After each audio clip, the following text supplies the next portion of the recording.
Greetings and salutations, everyone. Welcome back to the Inn of Planar Crossroads. And as always, welcome back to our, welcome back to our our house specials portion of the Inn of Planar Crossroads, where which we talk about the different things that we're either coming up with or making and building up and is homebrew stuff for everybody to use, or that we're planning to use in other things. This time we are going through our normal vlog type of developer vlog of the whole Adventure Academia, specifically Adventure Academia. We're reviewing, as you can see, episode 3, A Prickly Situation, which we just did this week, from when I'm recording this. And then going into what we're going to be doing next week, and the flavor text for it, which will be Encounter 4. So, I don't know that I fixed the title on that, so you guys may have to let me fix the title on that while I'm recording. But before we get into that, as far as normal announcements, we can get through them really fast, so here we go. As far as the announcements for the Inn of Planar Crossroads, we have this going on, as well as the Around the Hearth that are going to be recorded on a more regular basis now, and they're going to be released bi-monthly, if we can record them.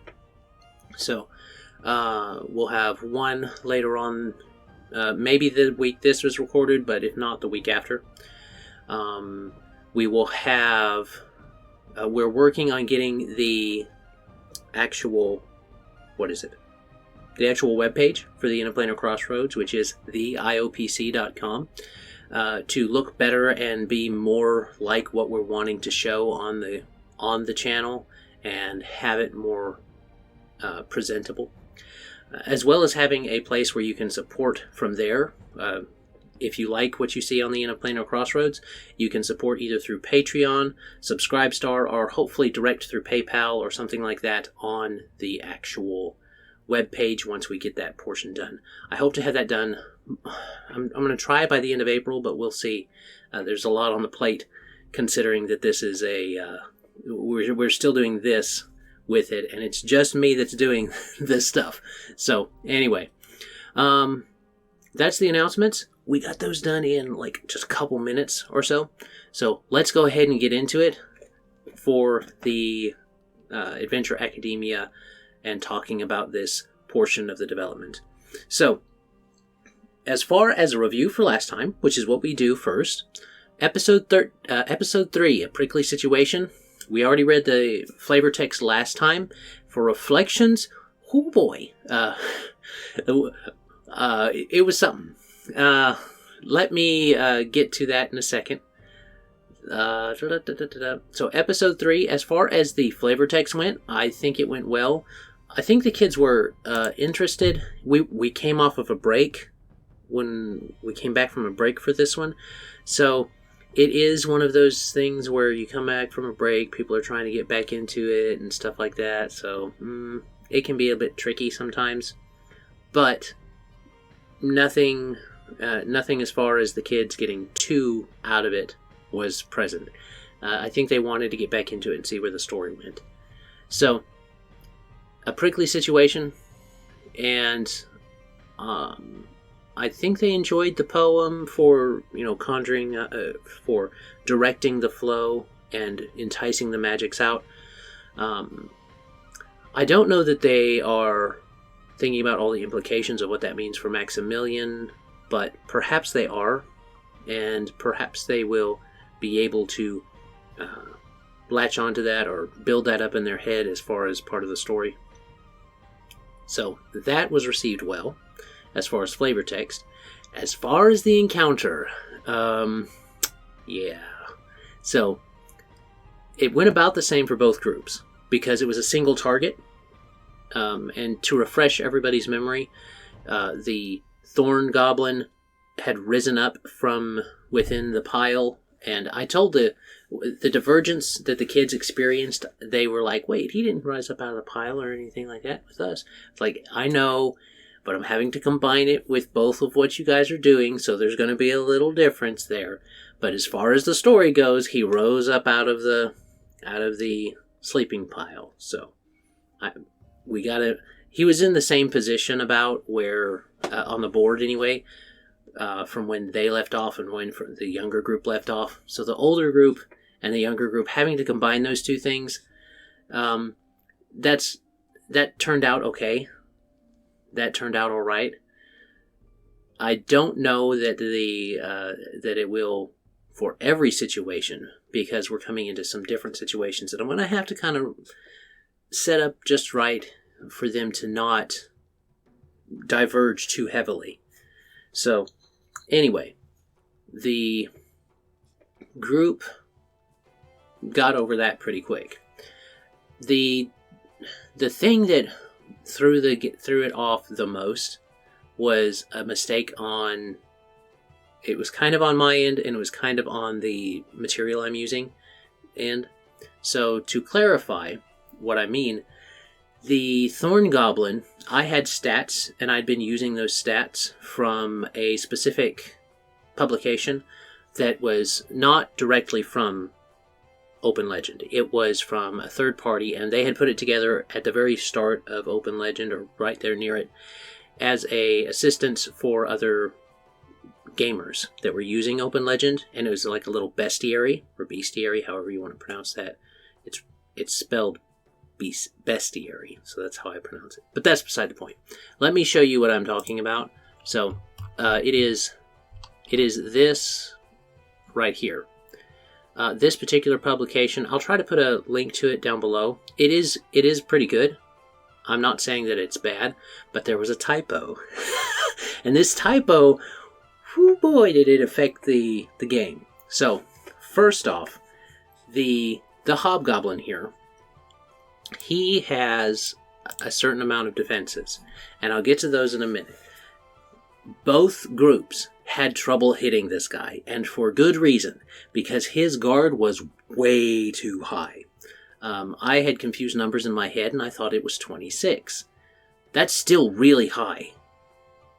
And it's actually, if you can see up there, 29 on this stat block.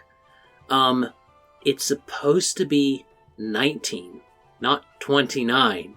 So the kids, wow, that was a tough one for them to hit. They're lucky that it didn't roll better than it did. Because it really shines best when it has more characters around it to fight with, which is why if it had gotten some help from other goblins, the Moss Goblin, and if the Thorn Goblin had gotten help from the Moss Goblin and the Fungus Goblin, then they would have had a lot harder time. And I'm glad that wasn't the case. Now I'm going to fix that. So it's supposed to be 19. Even when I was misreading it at 26, they were having trouble hitting it, and for good reason. It is really hard as a level 1 character to get up to a 30. That's why it was so impressive when they got a 29, when they got like a 50 or a 40 when they rolled for initiative that one time. Because that's not very common for level 1 characters. So, all in all, this was a bit of a mistake on my end, as well as a bit of a mistake on the publications end. But that was something that I probably, if I was doing it again, I've learned my lesson. I'm going to check the defenses before I just assume they're correct on the publications. So, I still recommend the publication for somebody wanting to have a nice little basis for things, and we're going to do our own bestiary at the end of Planar Crossroads too, as things get more developed. So that you guys can look forward to that at some point, probably here in the house specials as well as a showcase, but or more likely in the Around the Hearths, because that's where we like to do most of our building. But that is why it was so hard for them, and man, I could sense the frustration, and I'm going to tell them straight up this next time, hey, I'm going to let you guys know you did way better than was supposed to have. Because just for comparison, let's look here. This Hobgoblin has 29 guard. What other creatures might have 29 guard? Let me see.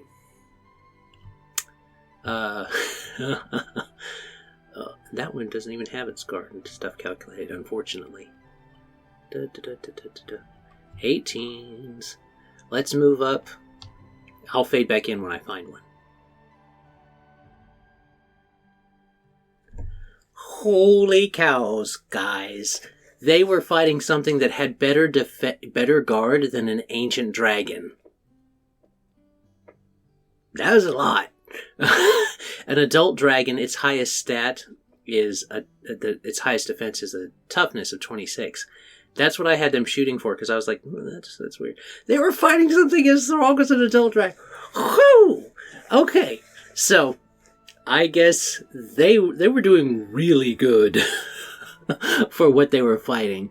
I'm just throwing that out there. I'm going to make sure I tell them, hey guys, do you want to know why it was so hard last time? It's because the material I had, it didn't have the calculations right. Holy cow, that's huge. So, good on the kids for that one. They'll probably feel good. If I want to frame it that way. I want to frame it in such a way that they did really good. Because the group, the young group, the older group, they actually beat him. They actually did beat him and get enough hits in. But it was because I was using minimum damage. Which is, it's a rule that if something hits, it does 3 damage. And I wasn't doing it both ways. I don't necessarily like it. Now that I know why that was happening, we're going to probably move back away from minimum damage. Because I did that on a fly to try and help this keep moving forward. Because if it hadn't, the kids would have been like, no. So we're going to try and stick more towards the actual rules for that one. Now that I see where the problem was. So that's my reflections on it. We're at 13 minutes and I need to get into the next part. But as far as reflections on that, final thoughts on reflections. Always check your stuff, GMs and LMs and things. Always check those calculations before you just stick them in there. That's a good idea. I mean, unless they look right pretty well. Being within a point or two is not a big deal. But being that far off, the kids did great, considering. All right, so now let's get into the flavor text for next time. Oh, I gotta change it, see? I knew I had copy and pasted the title down so I would remember to do it. So, you guys get to see that in real time. This is going to be episode 4. And we're going to call it Into the Dark. Boom, boom, boom. Alright, so let's read this one. Now, if you've been following along, last time it was Maximilian's perspective. We've had Wilhelm's the first time, mainly. Then Hildegard, then Maximilian, now Remigius. So, Remigius hadn't been this exhausted in a while. His reformed lifestyle may have kept him out of trouble, but he could tell that his once razor-sharp skills now more resembled a butter knife, at least by his own estimation. When Boris took him away from his smoke shop and asked him to help, he thought it was going to be something a bit simpler than what it was turning out into. After reuniting the 2 captured gnomes with their associates, the group had turned their attention to the sprites and gnome that Grum had ensorcelled. That is a word. The sprites recovered first. As Remigius and the others rode back on the cart to the trader's mountain home, they listened to what the recovering Fae had to say. Apparently these 2 sprites, Flibber and Gibbet, knew Dibbins, Dobbs, and Knob. They had been captured a little before them, and their knowledge of their friend's location had been used to capture them. I want to reword that a little bit later. They felt guilty about having led Grum's minions to their friends, but Remigius consoled them, reminding them that it was Grum and not they who were to blame. Wilhelm had snorted his approval at this. Unfortunately, the sprites had little in the way of strategic intelligence to offer. The gnome that Grum had used to make the thorn goblin recovered much more slowly.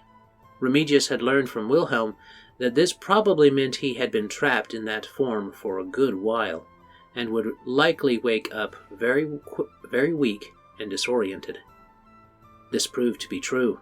The third day after they reached Seven Falls, the traders' town at the foot of the mountains, the gnome awoke. Enfeebled, afraid, and bamboozled, Dima, the gnome, could offer no immediate information. It took 2 more days of care by the healers for Dima to be disenchanted enough to be coherent. As best Remigius could tell, the gnome had been a goblin for over a year. Dima was from the other side of the mountain range, and had been chosen to lead raiding parties into the Centerlands by Grum himself. There was a larger force amassing further up the mountain from the camp where they had fought the Thorn Goblin. It seemed the Green Dragon intended to have his forces unite 2 abandoned tunnel systems to afford him access through the mountains via an unguarded route. Such a thing could prove disastrous for the eastern part of the Centerlands. It was decided that immediate action had to be taken. Remigius took enough time to send a missive to Boris before they restocked their supplies and headed back out. He knew that this next challenge would be tough, but he saw potential in this little group. He knew, given time and proper guidance, they would make a fine adventuring party, even if he may not be there to see it. So there we have Remigius. He has a little bit going on too, but not so much to say now. But I think this will be not only good for getting some characterization for Remigius, but also for setting up the kids to go into the next encounter. Because this one's this builds out the world a little bit on what it's like to be trapped and ensorcelled and stuff like that by Grum and the magics that he uses, because it shows that, you're not just immediately better after you get freed from this mental imprisonment. You have to recover. Like Dima needed days to recover, and just to become coherent enough for information to be shared. So this will be interesting to see what the kids, how far the kids want to think into that.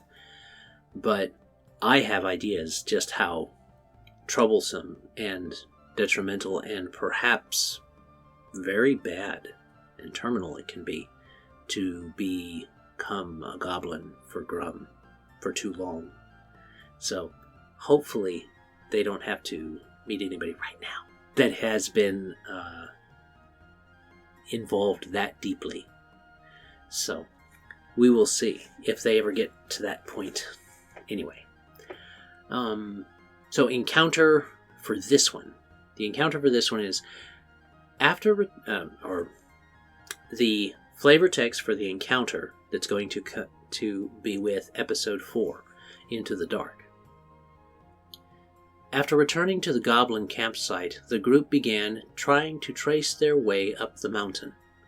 Dima had been able to give them a fairly detailed idea of where to start looking, and before long they had found the abandoned mine entrance. So we have new information now. It is not just an abandoned tunnel system, it's an abandoned mine system.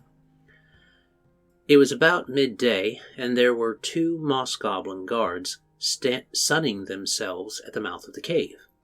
Remigius allayed Wilhelm and Hildegard's desire to attack immediately. He insisted that they wait. He insisted on waiting. Hold on, let me fix that. Okay. He insisted on waiting to see just how many goblins might be in this band. This patience was rewarded. 2 fungus goblins also came out for a little sun. They didn't enjoy it as much as the moss goblins, but they apparently needed to speak with the moss goblins about something. Let me fix that too. Alright, now let's read that. 2 fungus goblins also came out for a little sun. They didn't enjoy it as much as the moss goblins, but they apparently needed to speak with their companions about the situation inside. Much better. Only Wilhelm could understand the main portion of their odd language, but he was able to piece together enough for the group to grasp the situation. Apparently, these goblins were becoming impatient for the vanquished thorn goblins' return. They and the beasts Grum had made for digging out the connection tunnel were getting hungry for meat. The beasts seemed to be much further down in the tunnels, and had to be fed regularly to keep them docile enough to work. If the thorn goblin didn't return to them by nightfall, they were going to go looking for him, or at least for some meat to satisfy their appetites. Remigius, Wilhelm, Hildegard, and Maximilian all looked to each other. They knew that if those goblins went down to the destroyed camp, they would learn their leader wouldn't be coming back, and the digging would be accelerated. This couldn't be allowed to happen. Maximilian suggested that the group wait for the fungus goblins to return inside before attacking. Everyone agreed. Once the fungus goblins had finished their sunning, they returned underground. The adventurers now had their opportunity. How would they face these creatures? And how will they choose to venture down this subterranean road to face unknown challenges? So there we go. I'll probably do a little reworking on that since I've read it out loud. But the idea is there. And so we see still more organic growth of the I was checking the time, of the world. We have them set up. They're going to be doing some subterranean dungeon crawl type stuff. So that should be fun. That's a very traditional, for those of you that are watching that don't usually play tabletop, that's a very traditional thing to do a dungeon crawl where you're making your way through the dungeon and stuff like that. And it should allow for different types of problem solving to be utilized. So that should be good. Let me see. We're getting some more of that organic world building. Like I said, we see that the goblins apparently like to sun themselves. This makes sense because they're made of plant material, and plants, even the plants that like to live in the shade, also like to get a little sun. And also the difference between the fungus goblins' desires for sun and the moss goblins' desires for sun. 2 different portions. 2 different ways of expressing the same thing, the same goblin type of subgroup. So that's very useful for any of you LMs out there. You can always use that type of thing. We're going to be introducing creatures, not necessarily this time because they're deeper in, but creatures that are not specifically goblin-like, sentient, in the same way that a goblin or sprite or gnome or whatever might be, but rather a beast that has been created by Grum to do digging, to do labor, to do work. And so that'll be interesting for them to face. I think that's about what I want to reflect on because we're getting pretty close. I like to keep these pretty close to 30 minutes if I can, so it's not too much for people. So here's this encounter. We'll see how they like to dive into it. And this is going to be a more open one. I know how I'm going to set up the first part, but this will be a bit more open for people to get an idea of and build out their own tunnel system if you ever play this with your own group.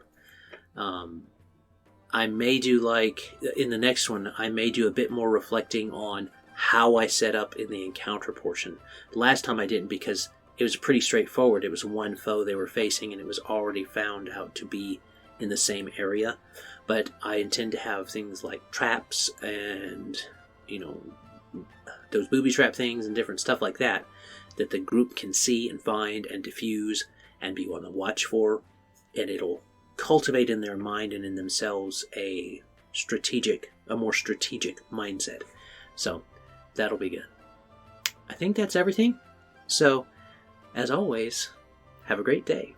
God bless and enjoy. Bye.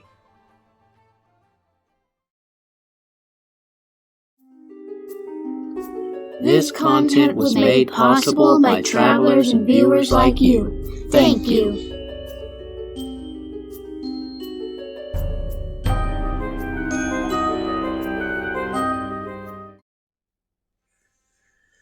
I really was impressed with the kids for, once I saw that typo on the hobgoblin, I really was impressed with the kids for being able to beat that, because that was tough. It's good that he wasn't rolling particularly well against them. That would have been rough. They did have the advantage in action economy though, so wasn't too bad. They were able to make it. He knew that this next